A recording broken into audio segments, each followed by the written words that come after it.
ذالک من انباء الغیب نوحیہ الیک، یہ درمیان میں ایک جملہ آیا ہے، یہاں لکھا ہوا ہے جملہ معترضہ۔ معترضہ کا معنی ہے پہلی اور پچھلی عبارت کے ساتھ ربط نہیں، درمیان میں اللہ نے ایک جملہ بیان کر دیا۔ وہ کیا ہے کہ ذالک من انباء الغیب، یہ جتنے واقعات آپ کو سنا رہے ہیں کہ حضرت یحییٰ کا واقعہ آیا ہے، حضرت زکریا کا واقعہ آیا ہے، اس سے پہلے سیدہ مریم کا تذکرہ آیا ہے، حضرت عیسیٰ کا ذکر آیا ہے، اب یہاں بھی حضرت مریم کے صفات اور واقعات آ رہے ہیں، تو یہ ساری کی ساری غیب کی خبریں ہیں، انباء الغیب، غیب کی اطلاع ہے۔ نوحیہ الیک، ہم آپ کی طرف وحی کر رہے ہیں، یہ نبی کریم صلی اللہ علیہ وسلم کو حکم ہے یا آپ کو خطاب کیا جا رہا ہے۔ یہاں ایک چھوٹا سا مسئلہ ہے، بہت آسان سا سمجھ لیں۔ ایک لفظ ہوتا ہے علم غیب، ہمارے ہاں بڑا مشہور لفظ ہے، اس کے علاوہ اس سے ملتے جلتے کچھ اور الفاظ ہیں، جیسے یہ ہے انباء الغیب، اطلاع غیب، اظہار غیب۔ اظہار غیب بھی مخلوق کے لیے ہے، انباء غیب بھی مخلوق کے لیے ہے، اطلاع غیب بھی یہ مخلوق کے لیے۔ اطلاع کا معنی ہے آپ اور ہم یہاں بیٹھے ہیں، ہم نے ایک واقعہ نہیں دیکھا، ہمیں کوئی آدمی آ کے کہتا ہے فلاں جگہ فلاں کام ہو گیا، آپ کو پتہ ہے بھی نہیں ہے، تو کہتے ہیں میں ابھی دیکھ کے آ رہا ہوں۔ دیکھا اس نے، ہمیں اطلاع دی۔ اب جو ہمیں علم ملا ہے اس کو علم غیب نہیں کہیں گے، یہ اطلاع غیب ہے کہ وہ چیز ہمارے سامنے نہیں، ہمیں اس کی اطلاع ملی ہے۔ اظہار غیب یہ ہے کہ اللہ کوئی چیز کسی کے سامنے کھولتے ہیں، وہ غیب ظاہر ہو جاتا ہے۔ جیسے مشرکین نے پوچھا کہ اگر آپ بیت المقدس سے ہو کے آئیں تو بتائیں اس کی کھڑکیاں، دروازے، اس کا محل وقوع کیا ہے، تو حضور تو رات کو گئے تھے اور وہ تو معراج تھا، جب واپس تشریف لائے تو اب وہ چیزیں سامنے تو نہیں تھیں۔ تو اب بھی مثلا آپ ہم سارے نماز پڑھ کے مسجد سے آئیں، یہ مقتدی ہمارے 20 30 سال 50 سال سے ہیں، تو ان سے کوئی پوچھے مسجد میں کتنے پنکھے لگے ہوئے ہیں، بتاؤ گے اپنی مسجد میں کتنے پنکھے ہیں؟ اس لیے کہ اس طرف دھیان نہیں ہوتا۔ ہم وہاں پنکھے گننے کے لیے نہیں جاتے، عبادت کرنے کے لیے جاتے ہیں۔ تو حضور تو معراج کی رات بیت المقدس انبیاء کی امامت کے لیے گئے تھے، کوئی مسجد اقصیٰ کی کھڑکی اور دریں دروازے گننے کے لیے نہیں۔ تو اب اللہ نے اظہار فرمایا کہ بیت المقدس کا نقشہ اٹھا کر سامنے کر دیا، حضور ایک ایک چیز دیکھ کر بتا رہے تھے۔ تو یہ اظہار غیب بھی دوسروں کے لیے ہوتا ہے، اللہ کسی کو دکھا دیں، کسی کو خواب میں دکھا دیں، کسی کو جیسے اولیاء اللہ کی کرامات ہوتی ہیں، انبیاء علیہ السلام کی معجزات ہوتے ہیں، بذریعہ وحی بتا دیں اللہ، تو یہ اطلاع غیب یا اخبار غیب، انباء الغیب، غیب کی اطلاع ہے، غیب کی خبریں ہیں۔ ایک ہے علم غیب، اس کو کہتے ہیں کہ جو صرف اللہ کا خاصہ ہے، وہ اللہ کے علم میں ہے، اللہ ہمیشہ سے اس کا علم رکھتے ہیں، ہمیشہ ان کے پاس وہ علم رہتا ہے، اللہ سے وہ علم جدا نہیں ہوتا، وہ اللہ کا خاصہ ہے۔ اس لیے علم غیب خاصہ خداوندی ہے۔ اطلاع غیب، اظہار غیب، اخبار غیب، انباء غیب، یہ 4 لفظ مختلف جگہوں پہ قرآن مجید میں آئے ہیں، یہ اللہ کے سوا باقی مخلوق کے لیے ہیں۔ اس لیے علم الغیب کا لفظ جہاں بھی قرآن میں آیا ہے صرف اللہ کے لیے ہے، عالم الغیب والشہادہ۔ اسی طریقے سے دوسری جگہ پر ہے جناب ذالک میں، یہ تو یہ ہے کہ انباء الغیب، علم غیب کے لیے جہاں بھی لفظ آیا ہے تو وہاں پر یہ بتایا گیا کہ یہ علم اللہ کا خاصہ ہے۔ حضور نے فرمایا لا اعلم الغیب، اے پیغمبر تو ان کو کہہ میں نہیں غیب جانتا، جو میرا رب مجھے بتا دیتا ہے میں وہی بتاتا ہوں، اپنی طرف سے کوئی بات نہیں کرتا۔ اب رب کے بتایا ہوا وہ اللہ کا علم ہے، اللہ جس کو چاہیں جتنا دے دیں۔ تو اللہ فرماتے ہیں غیب کی خبریں ہیں جو ہم آپ کو دے رہے ہیں، کیوں کہ وما کنت لدیہم اذ یلقون اقلامہم، یہ ایک اور مسئلہ سامنے کہ آپ اس وقت لدیہم وہاں پر موجود نہیں تھے جب وہ کلمے ڈال رہے تھے کہ ایہم یکفل مریم، ان میں سے مریم کی کفالت کون کرے گا۔ یہ پیچھے آپ پڑھ چکے کہ بیت المقدس میں 29 آدمی خدمت پر مامور تھے، ان میں یہ اختلاف ہوا کہ اس بچی کی کفالت میں کروں، یہ کرے وہ کرے، چونکہ بچی وقف ہوئی ہے بیت المقدس کے لیے تو ہر آدمی اس کے لیے اپنا اعزاز سمجھ رہا تھا۔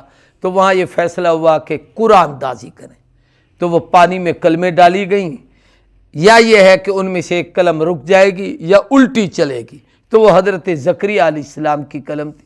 اللہ بتانا چاہتے ہیں کہ آپ وہاں نہیں تھے۔ کیا مطلب؟ وہاں موجود نہیں تھے۔ اس جسم انسانی کے ساتھ روح مال جسد حضور دنیا میں تمام نبیوں کے آخر میں آئے اور 63 سالہ دنیاوی زندگی گزار کر اللہ کے حضور چلے گئے۔ اب اگر کہیں مثلا کسی کو خواب میں نظر آتے ہیں یا کہیں کوئی ایسا واقعہ پیش ہوتا ہے تو آپ اس کو صورت منامی یعنی خواب کی کیفیت کہہ سکتے ہیں، اس کو صورت مثالی کہہ سکتے ہیں، لیکن اس جسم اور روح کے ساتھ حضور اکرم صلی اللہ علیہ وسلم دنیا میں کسی جگہ پر نہیں، بلکہ آپ کا جسد اطہر روضہ اطہر میں محفوظ ہے، اور حدیثوں کے مطابق روح اور جسم کا ایک کنیکشن ہے، تعلق ہے، جس کی وجہ سے حکم ہے کہ حضور کے روضے پر پہنچ کر آپ پر درود و سلام پڑھا جاتا ہے۔ جب وہ کلمے ڈال رہے تھے کہ مریم کی کفالت کون کرے، وما کنت لدیہم اذ یختصمون، اور محبوب آپ اس وقت نہیں تھے جب وہ جھگڑ رہے تھے۔ اذ قالت الملائکۃ یا مریم، فرشتوں نے کہا کہ اے مریم، ان اللہ یبشرک، اللہ تمہیں خوشخبری دے رہے ہیں، بکلمۃ، ایک ایسے کلمے کی، منہ جو اللہ کی طرف سے ہے، اسمہ مسیح عیسی ابن مریم، جس کا نام عیسیٰ ابن مریم ہوگا، وجیہن، وہ بڑی وجاہت والے، جلالت والے، رعب والے ہوں گے، فی الدنیا والآخرہ، اس دنیا میں بھی اور آخرت میں بھی، ومن المقربین، اور اللہ کے ہاں وہ اللہ کے مقربین میں سے ہوں گے۔ یہ حضرت مریم کو حضرت عیسیٰ علیہ السلام کے آنے کی بشارت اللہ نے دی۔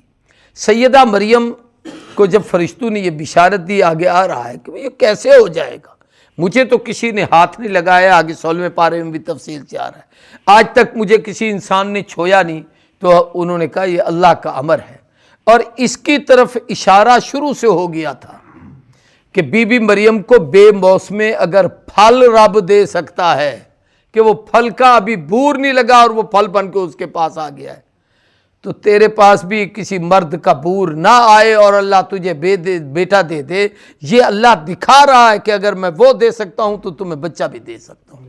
تو یہ اللہ تبارک و تعالیٰ نے دکھایا، خوشخبری دی ایک کلمے کی۔ یہاں کلمے سے مراد اللہ کی قدرت کا اظہار ہے۔ اس کا نام کیا ہوگا؟ مسیح عیسیٰ ابن مریم۔ حضرت عیسیٰ علیہ السلام کو مسیح بھی کہا جاتا ہے، مسیح علیہ السلام، یہ عام لفظ مشہور ہے۔ مسیح مسح سے ہے، مسح کہتے ہیں ہاتھ لگانے کو، ہم کہتے ہیں نا مسح کرو، تو اس کا معنی بھی ہے کہ تر ہاتھ وہاں پھیر دو۔ تو عیسیٰ علیہ السلام کے آگے معجزات کا ذکر آ رہا ہے کہ عیسیٰ علیہ السلام ہاتھ سے پرندہ بناتے، اس کو ہاتھ لگاتے، پھونک مارتے، وہ اڑ پڑتا۔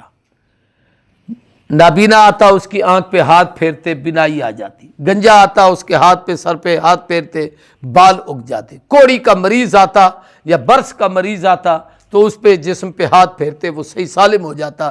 تو یہ اس وجہ سے انہیں مسیح کہا گیا۔ یہاں ایک مسیح کا لفظ دجال کے لیے بھی ہے، اللہم انی اعوذ بک من فتنۃ المسیح الدجال، یہ دعا ہے حضور نے سکھائی کہ اے اللہ میں مسیح دجال کے فتنے سے پناہ مانگتا ہوں۔ تو اب نبی کے لیے بھی وہی لفظ مسیح کا ہے اور اس دجال کے لیے بھی مسیح کا ہے۔ تو یہ وہی ہے کہ آدمی اپنے مزاج سے یا ترجمے کا قرآن اٹھا کر سمجھنا چاہے تو قرآن کی فہم اس وقت تک نہیں آتی جب تک قرآن سے پیشتر جو علوم ہیں ان کو نہ پڑھا جائے۔ یہاں پر مسیح مسح کے معنی میں ہے عیسیٰ کے نام میں، اور جو مسیح دجال کو دجال مسیح کہا جاتا ہے وہاں ساحہ مسافت سیاحت کے معنی میں ہے، سیر کرنا، کہ مسیح دجال اس کو اس لیے کہا جاتا ہے کہ وہ دجال تو ویسے کئی پیدا ہوئے، حضور نے فرمایا میرے بعد کئی دجال آئیں گے، 30 دجالون کذابون، 30 دجال جھوٹے کذاب ہوں گے اور وہ دعویٰ کریں گے کہ ہم اللہ کے نبی ہیں۔ تو فرمایا سارے کے سارے جھوٹے ہوں گے، لیکن یہ دجال جو آئے گا نا، یہ مسیح دجال ہوگا، یعنی سیاحت کرنے والا، پوری دنیا کو پھرنے والا۔ اس لیے کہتے ہیں جب اس کا فتنہ آئے گا تو یہ 40 دن دجال رہے گا۔ پہلا دن اس کا 1 سال کے برابر ہوگا، دوسرا دن اس کا 1 مہینے کے برابر ہوگا، تیسرا دن اس کا 1 ہفتے کے برابر ہوگا، اس کے بعد باقی دن عام دنوں کے برابر ہوں گے، اور یہ پوری روئے زمین کی مسا سیر کرے گا، لوگوں کو گمراہ کرے گا۔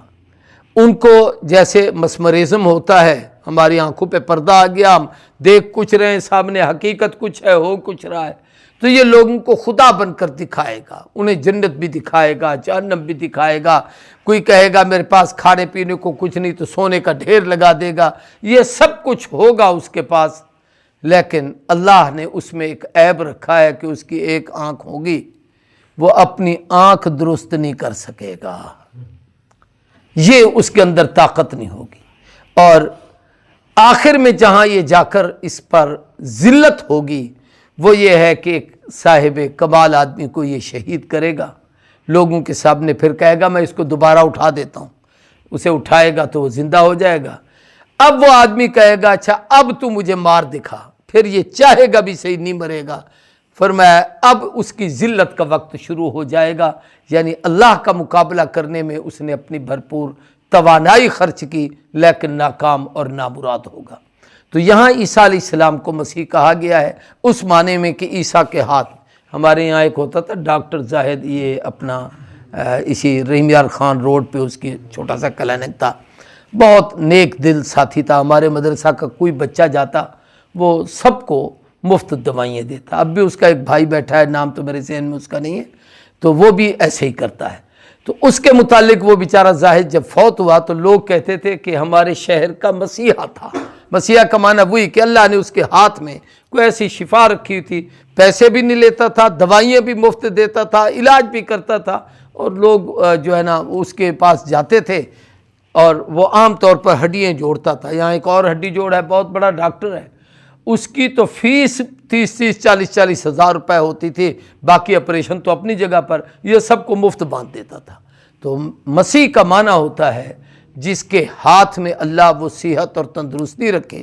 بعض لوگ ہوتے ہیں جو جیسے بعض ڈاکٹر بھی ہوتے ہیں، کہتے ہیں جی وہ دے ہاتھ اللہ نے شفا رکھی ہے، وہی ہے، اس میں کوئی شفا نہیں ہے۔ اللہ تبارک و تعالی جس کی طرف اس اپنے امر کو تفویض کر دیں، اللہ اس کے اندر وہ صلاحیت رکھ دیتے ہیں۔